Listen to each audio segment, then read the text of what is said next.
네, 저희 뉴스룸은 검찰의 무리한 기소로 삶이 바뀐 시민들의 사연을 전해드리고 있습니다. 오늘은 약자의 억울함에 귀 기울이지 않는 검찰의 이야기입니다. 한 지적장애인은 사찰에서 폭행과 노동 착취를 당하다가 탈출을 했는데 반년 넘게 수사가 제대로 되지 않는다고 호소합니다.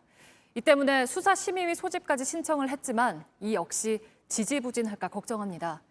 약자에겐 강하고 재벌과 권력에겐 약한 거 아니냐고 하소연합니다. 오선민 기자입니다.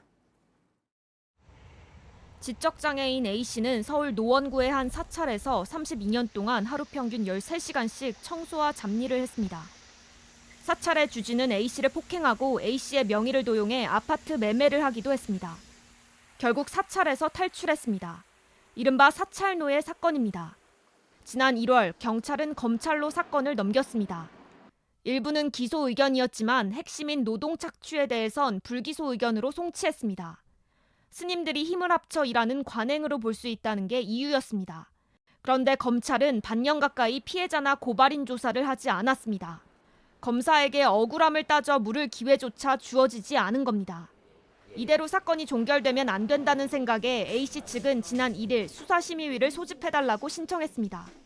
심의위 측에서 검사의 수사 상황을 봐야 한다며 사실상 심의위 소집을 지연시켰다고 변호인 측은 주장했습니다. 수사 상황 가봐면서 개최 일자를 정해야 하는데 수사 상황을 검사실에서 알려주면 그때 소집 개최 일자 연락드리겠습니다. 이렇게 나왔거든요. 이재용 삼성전자 부회장이나 검언유착 의혹의 당사자들에게 주어진 상황과 전혀 다르다고 주장했습니다. 이재용이나 어떤 특정 권력에 있는 사람들은 너무 쉽죠. 열면 신청하면 바로 열리고 아무 의미가 없는 거죠. 일반 시민들한테는. 취재진은 사건을 맡은 검찰청에 수사심의위 소집에 대해 질의했습니다. 현재로서는 공개 가능한 부분이 아니다라는 답이 돌아왔습니다. JTBC 오선민입니다. 네, A씨는 목숨을 걸고 사찰을 탈출했습니다. 억울함과 응어리를 검찰이 풀어줄 거라는 믿음이 있었습니다. 하지만 수사도 수사심의위도 A씨에겐 막막한 또 다른 벽이 됐습니다. 직접 들어보시죠. 오효정 기자입니다.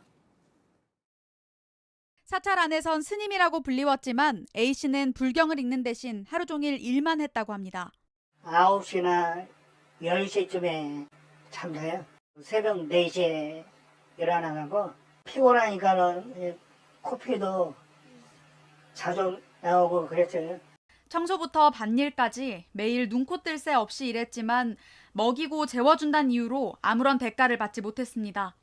일이 느리다는 이유로 폭행을 당하는 일도 다반사였습니다. 뭐라고 하고 가도 그러고 발로 차고 따고 때리고. 그런 일이 자주 있었어요? 네, 자주.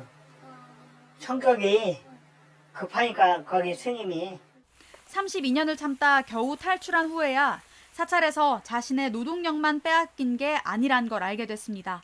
10년이 넘게 자신의 통장을 통해 사찰에 돈 수억 원이 오갔고 자신 명의로 사찰에서 집을 사 누군가에게 세를 주고 있었던 겁니다.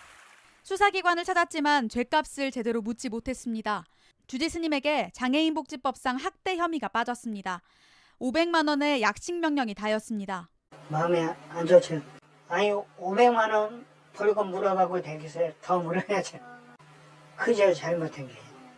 A씨의 통장을 쓰고 명의를 도용해 집을 산 건 검찰이 각하 처분을 내렸습니다.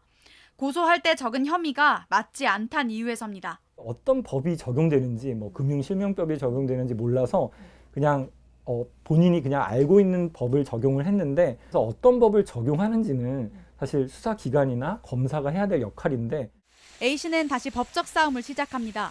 씻을 수 없는 상처를 준 사찰의 주지 스님뿐 아니라 이 사건의 소극적인 검찰도 상대가 됐습니다.